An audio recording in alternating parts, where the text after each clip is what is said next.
Now, when you're in the activity library, you may be looking for some really specific activities. For example, Eureka Math.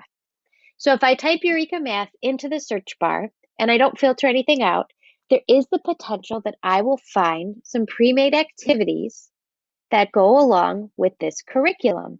Now, I will recommend previewing these activities just to be sure that they are exactly what you're looking for. However, the chances of you finding exactly what you need may be slim. So if I'm looking for Calkins writing, there may or may not be some graphic organizers that were created using the Calkins writing process. Now, let's say there isn't anything that really meets the needs of what my students need to do.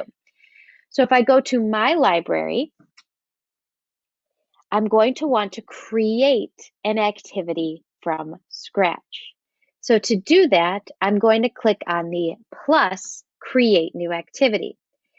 And here I will have a blank slate. So before, when I opened up somebody else's activity, it had all of their content already filled in. Now it's up to me to add the title, the instructions, and an example or a template if I'd like. So if I am doing the activity name, maybe I will start with task 1, debate issues, don't diss people. Perhaps this is a digital citizenship activity. And here in my instructions, I recommend numbering them. So to begin, write your name at the top of the page. And then number 2. Now, you don't have to write in complete sentences. You can write in bullet points. It's entirely up to you in the style of both yourself and your students. You don't even need to add numbers if you don't want.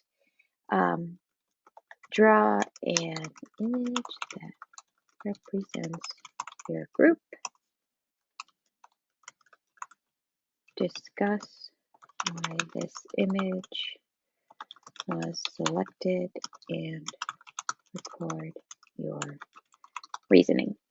Now, in order to add some differentiation, I might go to add voice instructions. I'll click the microphone. To begin, write your name at the top of the page. Next, draw an image that represents your group. Lastly, discuss why this image was selected and record your reasoning. Now it's adding my verbal instructions underneath so that students can both read and listen to those instructions. If I don't like the way that that recorded, I can click on this X here and get rid of it and re-record it. If I want to make sure that this recording is shared in another way, so I want to embed it in a Google slide, I want to email it to a parent or co-teacher, I can download that verbal instruction and use it elsewhere.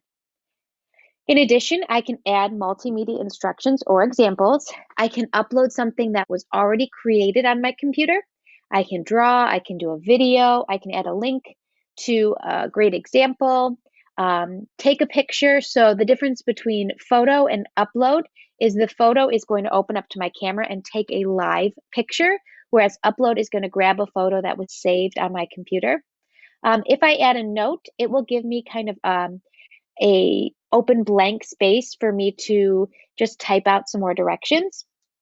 Generally, the notes are lined like a piece of paper, so there's not a lot of creativity that goes with it. So I don't think I would use a note for this particular example. You do not have to add a multimedia instruction or example.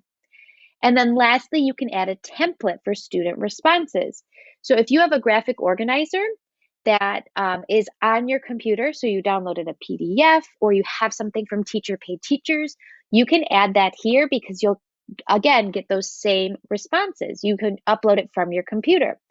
If you have a graphic organizer that is printed, so you have a hard copy of it, you could also go to the photo option and take a picture of that graphic organizer and use that as your template for students to respond in. It's entirely up to you.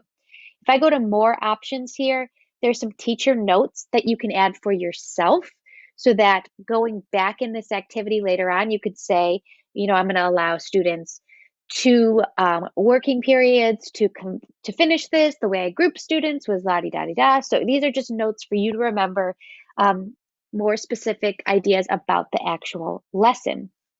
The skills here says none, because depending on your subscription to Seesaw, you may or may not have access to skills. Skills is standard-based grading alignment, so you would be able to grade the student's work based on a specific learning target. And so, because it's also aligned to the state standards, you could assign it a learning target and then individually assign a grade to those students' responses. This does not sync up with a grade book by any means. It's just a way for you only, just the teacher, to see the students' completed work and where they are benchmarking at. So once I've created my task and my activity, I'm going to click Save. Because I didn't add an example, it's not going to have a picture with it, just like much of the other activities in the journal or in the library had pictures that went along with it. This one will not, because there isn't one. It'll just have the directions. And this activity is saved to my library now. It's not shared with anyone else, and it is not assigned to my class yet. So once I've created it, I can still go back in and make some changes to it. Now I can either click Assign and assign it to one of my classes, all of my classes, or schedule it to go out. Or if I wasn't yet finished, or perhaps I didn't have that example picture with me just yet, I can go to Edit Activity and add it in my directions there. Once again, if I want to share this, I can share the activity with another teacher. If I want to kind of differentiate, so maybe I want this same task saved, but I want to change the language of it, or perhaps even write it in a different language, I can copy and edit the activity so it saves this version and creates another one as well.